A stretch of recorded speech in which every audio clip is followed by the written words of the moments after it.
Good morning, nono ano! Como vocês estão nessa manhã de quinta-feira? Estamos aqui para dar continuidade às nossas aulas online que seguem as nossas aulas presenciais. Hoje vocês teriam uma aula de matemática, 2 aulas de química, uma aula de artes, uma aula de OPE e uma aula de matemática. É por isso que nós seguiremos nesse vídeo com essa mesma sequência de aula. A primeira aula de vocês, uma aula de história com a Miss Aires, seguida por uma aula de química ministrada pelo Mr. Gleidson. A terceira aula é uma aula de artes ministrada pela Miss Patrícia. A quarta aula de OPE, também ministrada pela Miss Aires. E, por fim, a última aula de matemática ministrada pelo Mr. Matheus. Lembrem que vocês podem assistir ao vídeo quantas vezes vocês quiserem.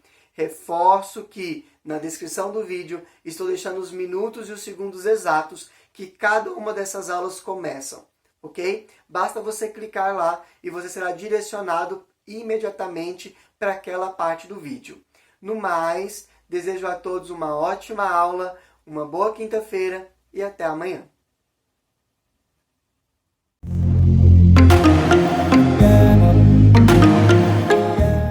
Hello, nono ano! Como prometido para vocês, a segunda parte sobre a Segunda Guerra Mundial, com o nosso... Falando aí um pouquinho sobre como que foi quando a Europa finalmente abriu os olhos para a ação do senhor Hitler. Então, em agosto de 1939, ocorreu uma reviravolta na política internacional, quando os representantes dos governos da Alemanha e da União Soviética assinam um acordo, um pacto germano-soviético, um acordo de não agressão múltipla, no qual ficou acertado que caso a Alemanha entrasse em conflito com a Inglaterra ou com a França, em razão de uma intervenção, de uma investida para tomar o território da Polônia, a Inglaterra, a União Soviética, ela não iria interferir. Então, esse foi o acordo findado por Hitler, pelo Hitler, com o governo alemão, com o governo da União Soviética. Então, o acordo ele foi em agosto. Em setembro, os alemães invadem a Polônia, conquistando a capital da Polônia. Imediatamente, houve uma reação, tanto da França quanto da Inglaterra. E ambos os países declararam guerra à Alemanha, dando início, assim, à Segunda Guerra Mundial. Então, a Europa não se resume à França e Inglaterra, certo? Mas são esses dois países que declaram guerra à Alemanha. A Polônia, ela era o país da Europa com maior concentração de judeus. Então, por isso que na Polônia existiu aí os campos de concentração mais famosos da era Hitler, se pode se considerar famoso, enfim.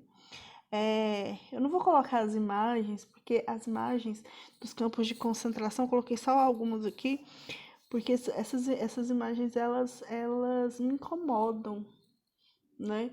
Porém, assim, essas informações, elas estão disponíveis. Quem tiver condições psicológicas para pesquisar sobre esses campos, o que eram esses campos, como que viviam as pessoas nesses campos de concentração, pode pesquisar e eu me disponho a esclarecer as dúvidas que vocês tenham nas nossas lives. Mas, assim, para mim, eu não consigo, porque é uma falta de respeito ao ser humano muito grande, algo que me incomoda muito.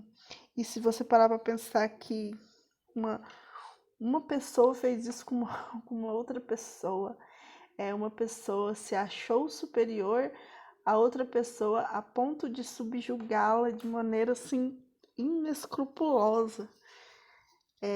Total falta de respeito e de antipatia pelo ser humano, pelo próximo. Foi esse processo aí, foram esses campos de concentração, onde é realmente algo que me incomoda, deveria incomodar todo ser humano. E é algo aí que a Alemanha, ela luta para esconder. A Alemanha, existem alguns processos onde ela pede para o mundo esquecer o que aconteceu.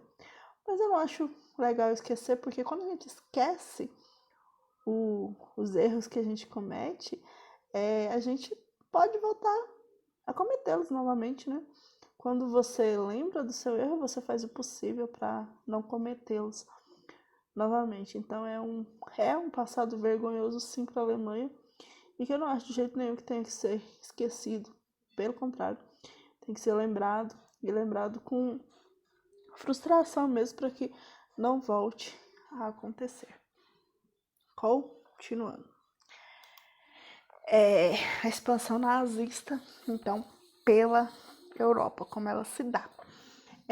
Em setembro de 1939, de setembro até abril de 1940, a guerra ela se limitou a combates navais, em que os alemães, por meio de submarinos, procuraram desestabilizar o comércio britânico, quando as condições climáticas elas ficaram favoráveis para os alemães, eles invadiram e ocuparam primeiramente a Dinamarca, depois a Noruega, e em maio ela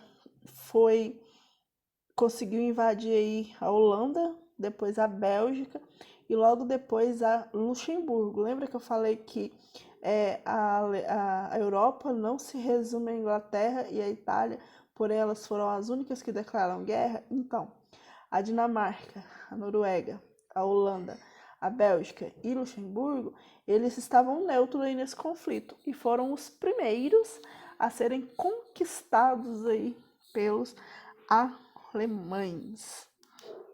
Isso prova que a neutralidade nem sempre é o melhor caminho, né, galera? Vamos lá. Continuando. A França, que foi uma aí que declarou guerra contra a Alemanha, né? A França, então, ela se preparou para a guerra, ela se fortificou. Ela fortificou suas construções, ela fortificou as fronteiras entre a Alemanha e a Itália, que já era uma aliada da Alemanha, certo? E foi feitas aí várias trincheiras para poder conter o avanço das tropas alemãs para o território francês. Porém, foi um trabalho em vão, porque a Alemanha ela não fez uma guerra de trincheira como na Primeira Guerra, porque dessa vez ela tinha a seu favor veículos blindados. Lembra daquele poderio alemão que eu falei no vídeo anterior? Então, esse poderio, essas armas tecnológicas, elas vieram a calhar, e esses veículos blindados, eles contornaram aí os obstáculos que a França colocou nas trincheiras. E um outro diferencial bem interessante, estrategicamente pensado pelo Hitler, porque o Hitler ele é estrategista, ele passou por uma floresta, uma região aí de florestas, que a França não pensou em fortificar. Ou seja, ele entrou pelo caminho mais fácil. Seria mais difícil se não tivesse os tanques de guerra. Mas eles tinham os tanques de guerra e eles entraram aí pela floresta. E assim o exército alemão conseguiu invadir o território francês. E já na Inglaterra, foi um pouquinho diferente. Então, em Paris ela foi tomada pelos alemães. Mesmo eles não conquistando todo o território francês, os alemães consideravam que a França estava sobre o domínio alemão. A partir do momento em que eles consideraram a França como a França conquistada, eles começaram as investidas contra a Inglaterra.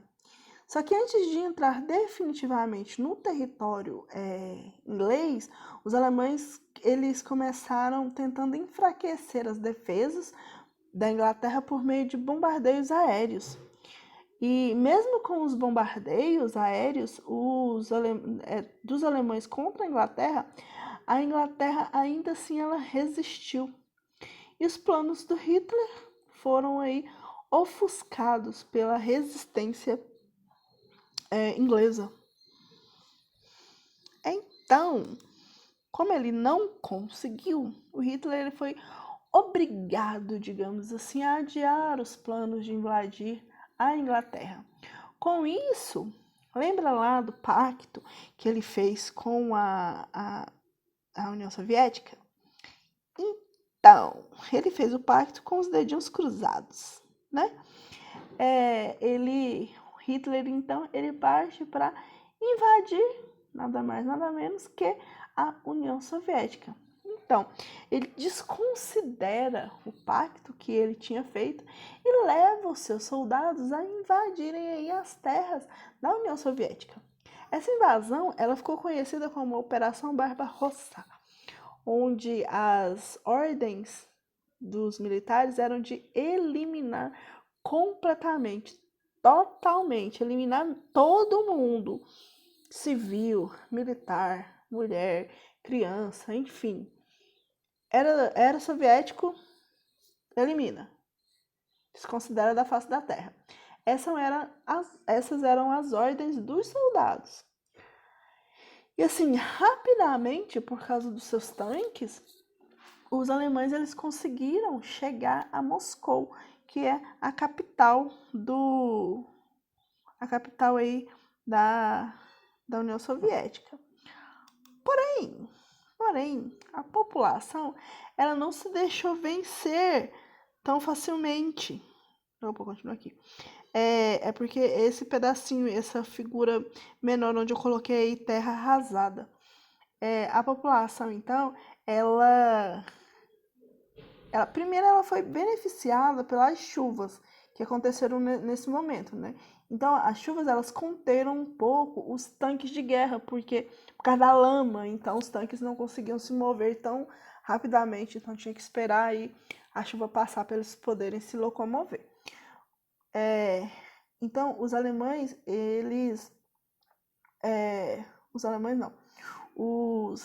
a União Soviética, ela usou uma estratégia de guerra chamada de terra arrasada. O que é essa terra arrasada?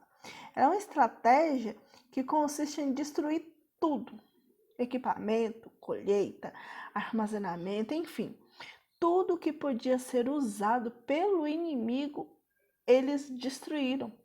Assim, a Alemanha ela até avançou pelas cidades da União Soviética, porém, ela não encontrou nada. Ela encontrou as terras devastadas, arrasadas pelos próprios soviéticos, para que as tropas elas não conseguissem aí se fortalecer. Por quê? Quando você quem joga aí sabe disso, você leva uma quantidade de comida para suas tropas. À medida que você vai avançando, você vai se fortificando novamente. E a União Soviética, muito bem pensado, não deixou com que a Alemanha se fortificasse, certo? Então, vamos falar um pouquinho aí sobre os japoneses, que deram trabalho aí. Então, vamos lá. Os planos expansionistas japoneses na Ásia contrariavam os interesses aí do mercado americano. Os americanos estavam de boa, lá no canto dele. Porém, o negócio ficou feio. A situação ficou tensa quando os japoneses eles invadiram a Indochina francesa. Quando isso aconteceu, os Estados Unidos então começaram a apoiar a Inglaterra e estabeleceram um embargo. Ela não entrou diretamente na guerra, ela começou a apoiar a Inglaterra. E nesse apoio, ela começou a embargar o comércio do Japão, privando o Japão do acesso ao aço e ao petróleo.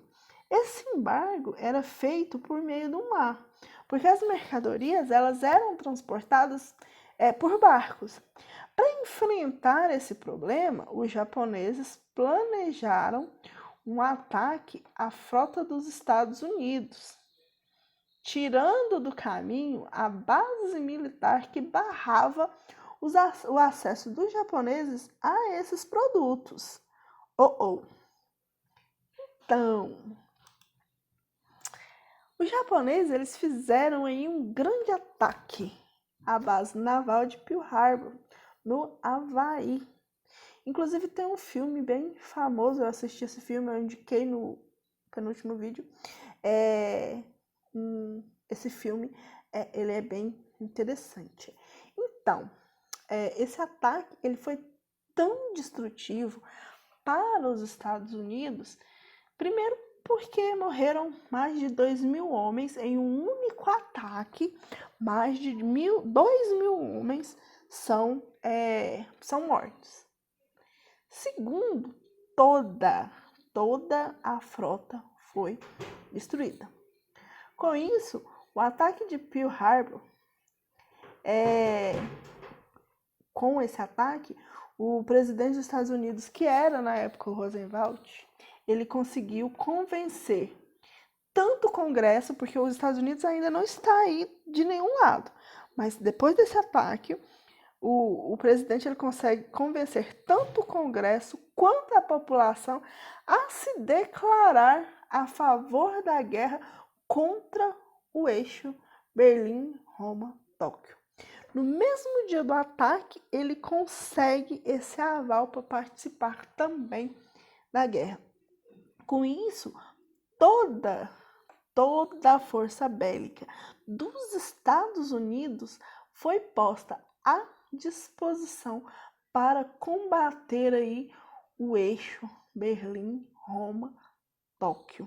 Galera, o trem começa a ficar feio. Então, Estados Unidos finalmente toma um lado. E o que acontece depois? Aguardem para vocês saberem. Então, próxima aula a gente vai falar então sobre o que aconteceu aí nessa Segunda Guerra quando os Estados Unidos finalmente decidem por um lado. Agora sim, nós temos aí o eixo Berlim-Roma-Tóquio contra os países aliados, ok? Próxima aula, então, a gente fala sobre isso. Não vou passar atividade, não. Vai ficar só nessas aulas mesmo. Reassistam o vídeo quantas vezes forem necessárias até vocês compreenderem direitinho aí como que está sendo. Eu estou fazendo o possível para fazer uma linha, traçar uma linha reta aí para vocês entenderem os acontecimentos aí da Segunda Guerra, tá ok? Então, estou à disposição, qualquer coisa pode mandar perguntas e a gente discute mais sobre isso, tá ok? Beijinhos para vocês, é isso pessoal, até a próxima. Bom final de semana, essa é a nossa última aula, né? Bom final de semana e até semana que vem. Beijinhos para vocês.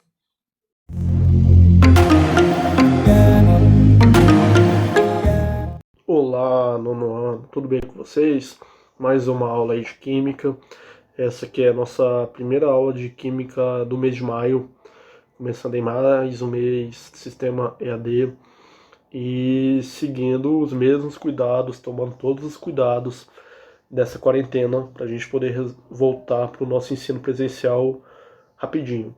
E pessoal, nessa aula a gente continua aí nosso estudo da tabela periódica, que é aí nosso principal conteúdo do bimestre, que é entender, que vocês consigam entender a tabela periódica, fazer uma leitura da tabela periódica, não precisa decorar a tabela periódica, nós já falamos sobre isso, mas precisa saber consultar a tabela periódica, precisa entender como funciona essa tabela. E também precisamos entender todo o histórico da tabela periódica, qual que foi aí o caminho que a tabela periódica surgiu até chegar na tabela periódica atual. Isso lembra bem o nosso conteúdo de física nesse começo de bimestre. Vocês estão vendo que o conteúdo de física e de química estão andando bem próximos, estão andando aí um correlacionando o outro. E para essa aula de hoje, como eu falei para vocês, o nosso conteúdo de nesse formato EAD, estou fazendo com bastante calma, bem tranquilo. Eu sempre faço as aulas por base do que a gente conversa nas nossas conferências, para entender o que vocês estão aprendendo, o que está ficando em falta, o que está ficando para trás. Então, sem desespero, tudo no tempo certo. A gente tem aí várias ferramentas, a gente tem as videoaulas, tem aí as conferências, tem o Google Classroom. Então, vai dar tudo certo. Vamos seguir aí de forma bem tranquila. E aí hoje nós vamos corrigir aquelas questões, corrigir e debater as questões que eu passei na semana passada sobre tabela periódica. Lembrando que era para ser respondido, tirado foto e postado no Google Classroom. Quem fez isso até ontem teve o registro da nota, teve o maisinho para tarefa. Quem não fez isso até ontem perdeu a nota. Hoje não adianta postar mais, porque hoje nós já estamos fazendo a correção. E aí, seguindo o mesmo modelo. Qualquer dúvida, qualquer coisa que vocês estiverem tendo problema, seja nas videoaulas ou nas conferências, agora o Sente já disponibilizou o contato de todos os professores nos grupos lá de WhatsApp dos pais. Vocês têm contato direto com os professores, já tinham, né, o nono ano, vocês já tinham contato comigo no WhatsApp, no Instagram. Continuamos aí nesse mesmo ritmo. Então vamos para a nossa correção. Na semana passada foram só essas perguntas aí, mas perguntas importantes para vocês entenderem o histórico da tabela periódica. Qual que foi a evolução, qual foi todo o processo para a gente chegar na tabela periódica que nós temos hoje. Então eram só 3 questões simples, vocês achavam as respostas no próprio livro. Vamos responder e debatê-las. As questões eram: qual o motivo do surgimento da tabela periódica? Quem criou e como era organizada a primeira tabela periódica e como é organizada a tabela periódica atual. Entender aí esse histórico da tabela periódica para a gente poder aprender a consultar os elementos da tabela periódica. Então vamos para a primeira pergunta. A primeira questão aí, pessoal, era qual o motivo do surgimento da tabela periódica. Conforme nós falamos aí na aula da semana passada, foram sendo descobertos ao longo do tempo vários elementos químicos, e esses elementos químicos eles precisavam ser organizados. Assim como vocês organizam o guarda-roupa, o armário de vocês, os elementos químicos precisavam passar por uma organização. Por exemplo, o guarda-roupa de vocês tem aí as portinhas, as gavetas, e vocês não saem colocando tudo misturado, pega uma roupa e bota na gaveta e, enfim, sem nenhum critério. Tenho certeza aí que tanto guarda-roupa, armário de vocês passa por um critério. Seja aí por cor, seja por roupa de sair, roupa de ficar em casa, seja gaveta de roupa íntima, gaveta de meia, enfim. Algum critério é usado para facilitar quando vocês precisam encontrar alguma coisa. Eu preciso encontrar aquele vestido de sair. Eu vou na porta que eu sei que está os vestidos de sair. Precisa do vestido vermelho, vou na porta onde ficam os vestidos vermelhos. Então, para isso é importante organizar as coisas. Com a tabela periódica, a mesma coisa. Esses elementos precisavam ser catalogados e organizados de forma que facilitasse a consulta. Quando precisasse ali ver sobre um certo elemento, saber aonde esse elemento estaria encaixado, aonde achar informações desse elemento. E aí, ao longo dos anos, o cabelo tá para cima, tá espetado. Aí, melhorou. Ao longo dos anos, vários cientistas foram tentando organizar essa tabela periódica, organizar esses elementos. E o primeiro a fazer isso foi o químico russo Mendeleev. O Mendeleev, na época dele, o sistema atômico, o modelo atômico adotado era o modelo atômico de Dalton. Lembra do modelo atômico de Dalton, lá da aula de física, agora de segunda-feira? O modelo da bola de bilhar consistia numa esfera com uma massa atômica única. Então, aquele era o modelo atômico que existia na época. E aí, por base do modelo atômico da época, o Mendeleev ele organizou a tabela periódica seguindo aí um critério que a gente vai ver agora. Mas o motivo do surgimento da tabela periódica foi de organizar os elementos químicos de forma que facilitasse uma futura consulta.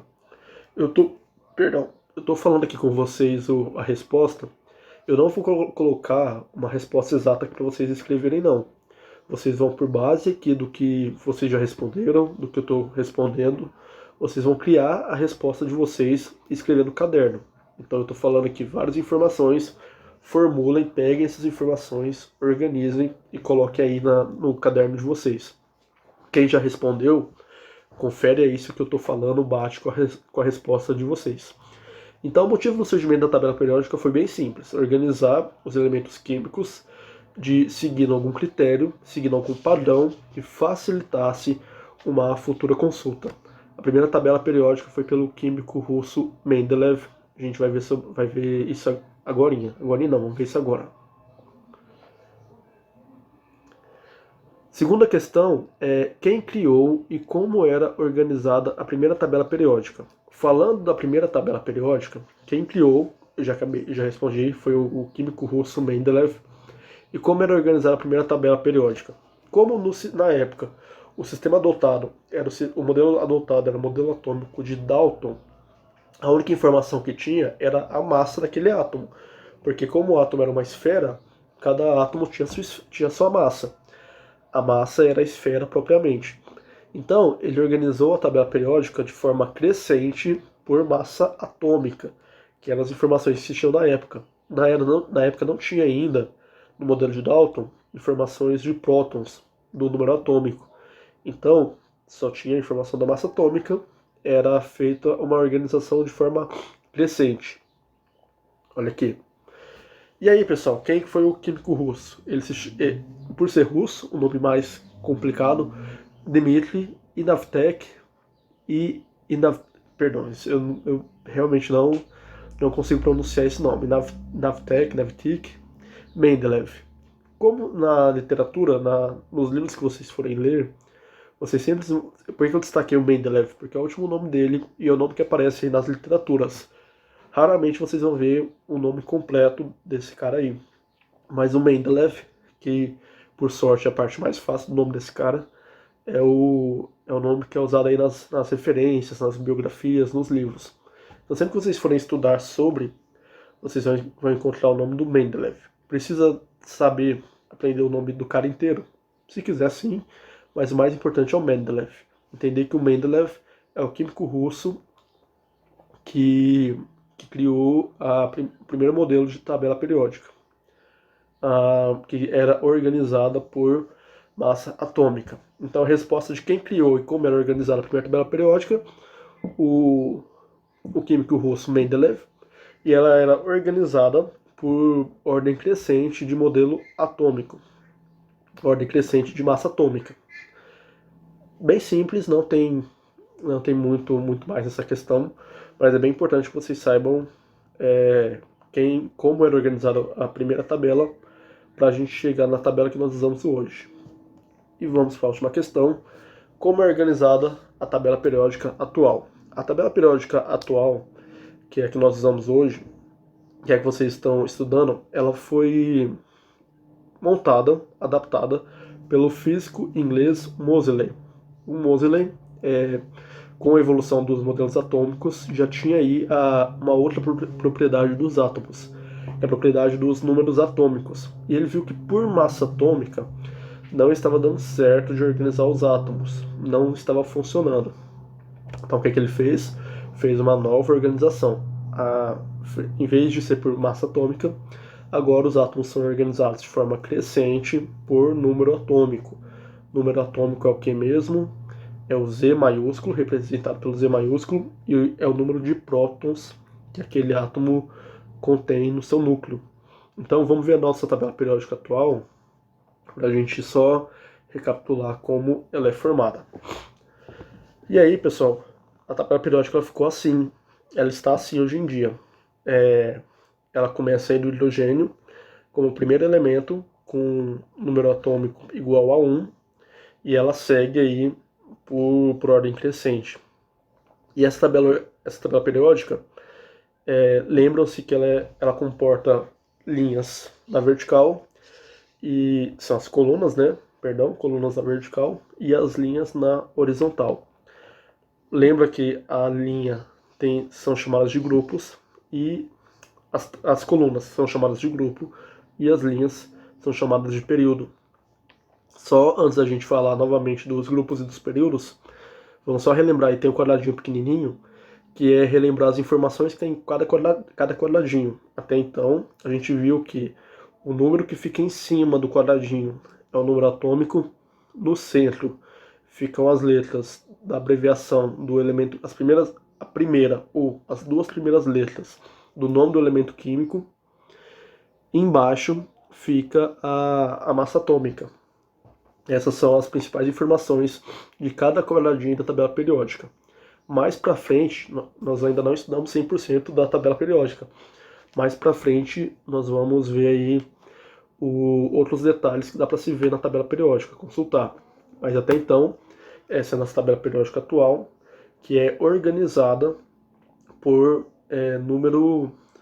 ordem crescente de número atômico. Essa é a resposta da questão. Organizem aí por base dessas informações a resposta de vocês. Se vocês já responderam, espero que já tenham respondido, porque era para ter sido feito até ontem.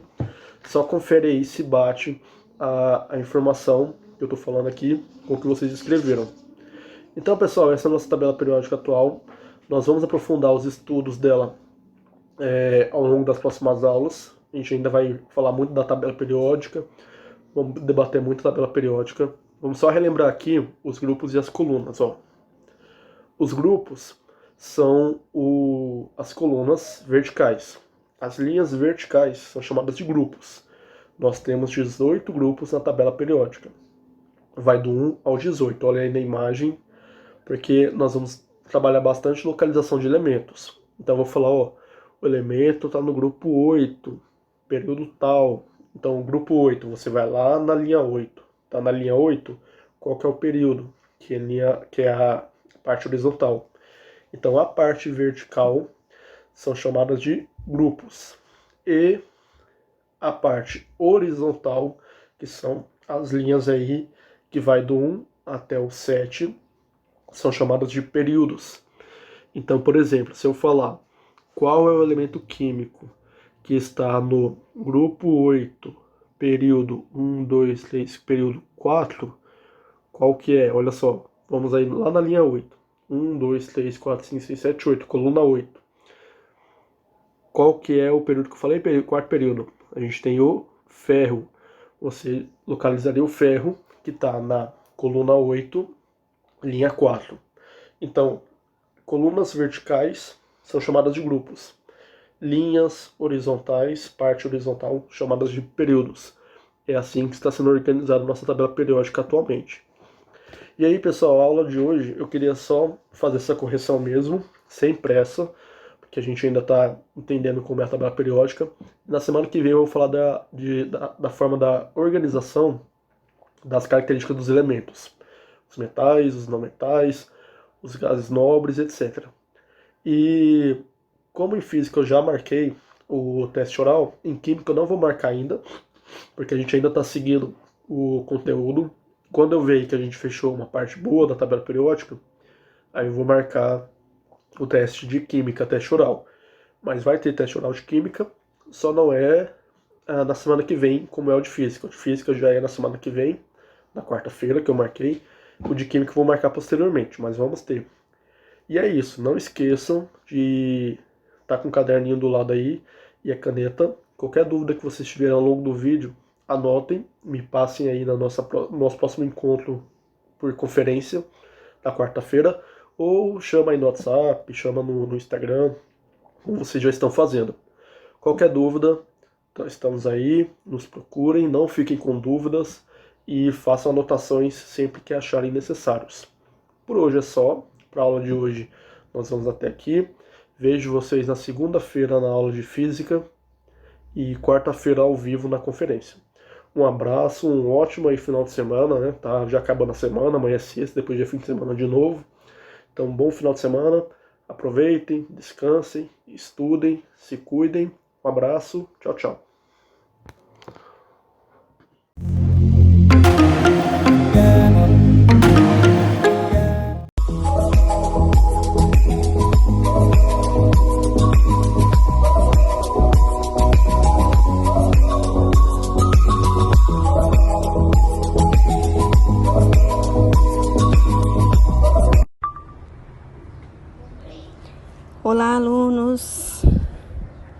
atividade de hoje. De acordo com o que foi estudado na aula anterior, falamos sobre a arte abstrata, concreta e moderna. Quero que vocês façam a atividade pedida na página 55 e 56. Olhando aí nessas páginas, quero ver quem consegue representar a sua arte. Nesta página, vocês vão fazer essa atividade. Tá bom? Até a próxima aula.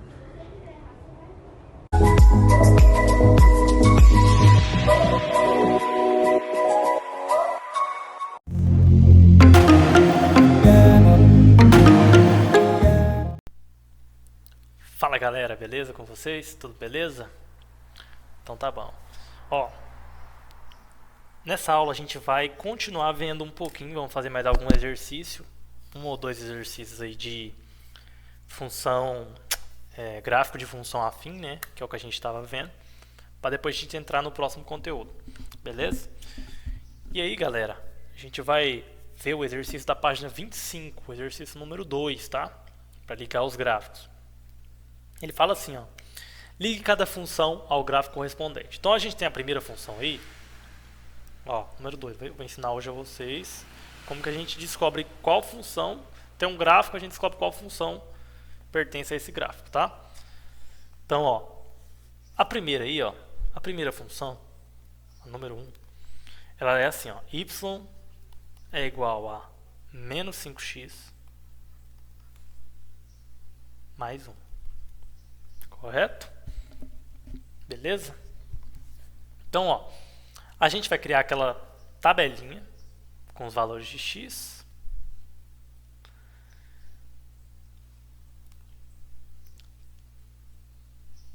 Os valores de y, que é igual a menos 5x mais 1. E as coordenadas x e y, tá? Beleza, gente? Então tá. Vamos jogar 0 e 1 para x primeiro. Então vai ficar assim, ó, no lugar do x a gente vai colocar 0. Vai ficar assim então, o y. Menos 5 vezes 0 mais 1. Menos 5 vezes 0 dá 0. Mais 1 dá 1. Então, as coordenadas minhas é 0, que é o x. E o y a gente achou que é 1. Então é 0 e 1. Tá? Então é a primeira coordenada do nosso gráfico. A segunda, vamos pôr lá, ó, no lugar do x vamos colocar 1, vai ficar assim então, ó, menos 5 vezes 1 mais 1. Menos 5 vezes 1 dá menos 5, mais 1, eu devo 5 e tem 1, eu devo 4. Beleza? Então a coordenada aqui é 1 e menos 4. Tá. Beleza, agora vamos olhar os gráficos, vamos dar uma olhada nos gráficos aí. Ó. Primeiro gráfico da letra A. É ele? Não, né? Por que não? Porque não tem nem menos 4 aí. Então a gente pode até excluir. Qual gráfico que tem o menos 4 aí? Só olhando nos três gráficos, o que tem o menos 4 é o C. Então a gente já pode pensar assim, é o C. Beleza, vamos só confirmar se é o C. Deixa eu desenhar aqui rapidão, mais ou menos, né? O gráfico. Só pra gente testar. Então, ó. Aqui é X e aqui é Y. Beleza? Aqui é o ponto 0 no início, aí aqui vem 1, 2, aqui vem menos 1, menos 2, menos 3 e menos 4. Tá? Então, ó, se a gente jogar 1 no x, o y aqui, ó, coordenadas 0 e 1. Então, no x começa no 0 e no y no 1. Então vamos por aqui, ó. A gente esqueceu de marcar 1 aqui também. Então começa aqui, beleza? 0 no x e 1 no y, então começa aqui. Depois a próxima é 1 e menos 4. Então 1 no x e menos 4 no y, tá? Então a nossa reta ela vai ter essa cara aqui, ó. Vou fazer até de vermelho aqui. Não vai ficar muito reto não, gente. Vocês vão usar a régua aí. Ah não, vocês não precisam, né? É só marcar. Nossa, cara, difícil, hein? Fazer isso aqui. Sem régua? Mas vai ficar assim, tá? Então nossa reta é isso aqui, ó. Beleza? Então, letra C. A1, vocês vão ligar na letra C, tá? Beleza. Vamos para a próxima aqui, ó. Na próxima, a gente tem o que, ó? O 2. Y é igual a x sobre 2 mais 1. Beleza? Então vamos lá, ó. Vamos fazer a tabelinha igual a gente fez. X, y é igual a x sobre 2 mais 1. E a outra, x e y, as coordenadas. Tá? Beleza. No lugar do x, a gente vai colocar 0 e 1. Vamos começar com 0 e 1 para ver se vai aparecer. Então, ó, y é igual a 0 dividido por 2 dá 0. Mais 1 dá 1. Vou colocar 0 mais 1 igual a 1. Então, aqui a primeira coordenada é 0 e 1. A segunda coordenada, y é igual a 1 sobre 2 mais 1. Isso aqui vai dar o quê? 1 sobre 2 dá meio, não dá? Mais 1 dá 1,5. Então, 1,5. Então, a segunda coordenada vai ser 1 e 1,5. Ou, se vocês preferirem deixar em fração, 3 sobre 2, tá? Beleza. Vamos começar a fazer o gráfico, então. Do mesmo jeito. Vamos testar aqui, ver qual que é. Ó.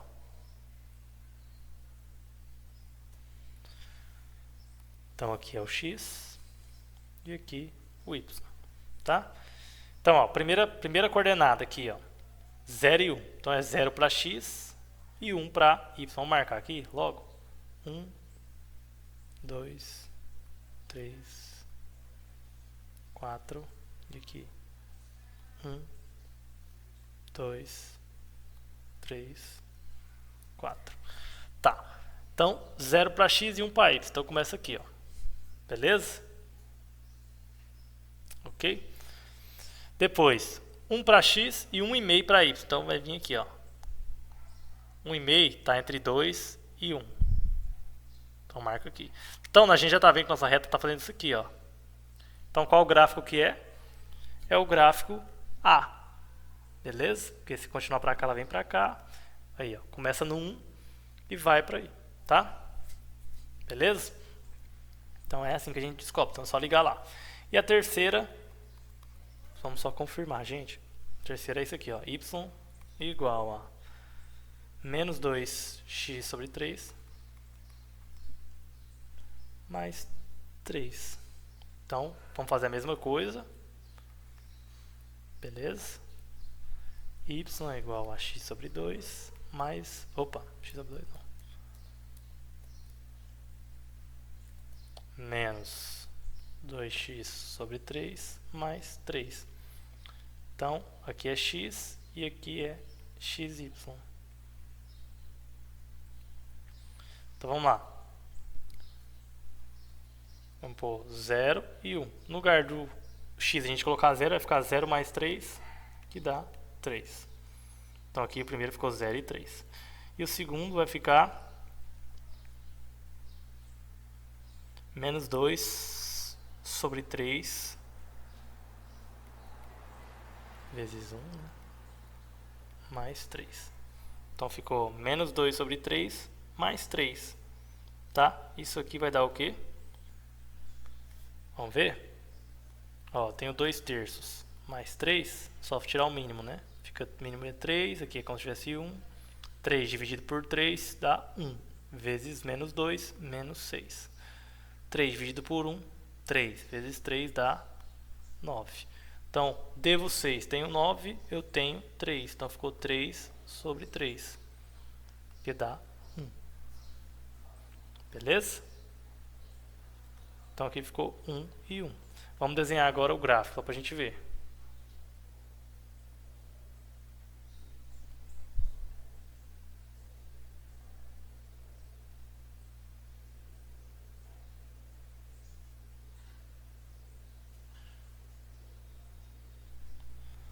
A gente fez alguma coisa errada aqui, deixa eu ver. 3 dividido por 3, aqui ó. Deixa eu apagar tudo aqui. A gente errou aqui ó. Aqui não é 6. 3 dividido por 3 dá 1. Vezes menos 2 dá menos 2 mesmo. Mais 3 dividido por 3 dá 3 vezes 3 dá 9. Então ficou menos, eu devo 2. Tenho 9, eu tenho 7. 7 sobre 3. Beleza? Então tá. Então aqui ficou 1 e 7 sobre 3. Então vamos fazer aqui o gráfico. Ó. Mas só com o primeiro já vai dar pra gente saber qual que é. X, Y. Então X aqui é 1, 2. Só vamos marcar isso aqui. Aqui tem 1, 2. Aqui é 0. Então, ó, primeiro ponto, aqui é 3. Primeiro ponto, 0 e 3. Então, é 0 no X e 3 no Y. Então, começa aqui. Beleza? Correto? Aí, o próximo ponto, no 1. 1 vai dar o quê? Vai dar 7 dividido para 3. Vai dar mais ou menos ali entre 2 e 3, né? Porque 6 dividido para 3 é 2. Então 7 dividido para 3 vai dar 2 alguma coisa. Então vamos marcar ali, ó. Mais ou menos aqui assim. Beleza? Então nossa reta está fazendo isso aqui, ó. Beleza? Então é a letra B. Correto? Só ligar lá. Beleza, gente? De boa, né? Só desenhar o gráfico, substituir os valores, não tem segredo. Então essa aí foi a nossa aula de hoje. A gente viu como é que a gente cria, como é que a gente descobre, como é que a gente faz um gráfico de função afim, né? E aí na próxima aula a gente ou faz mais alguns exercícios ou já começa a função linear. Beleza? Então é isso. Obrigado, até a próxima aula. Vejo vocês em breve. Valeu!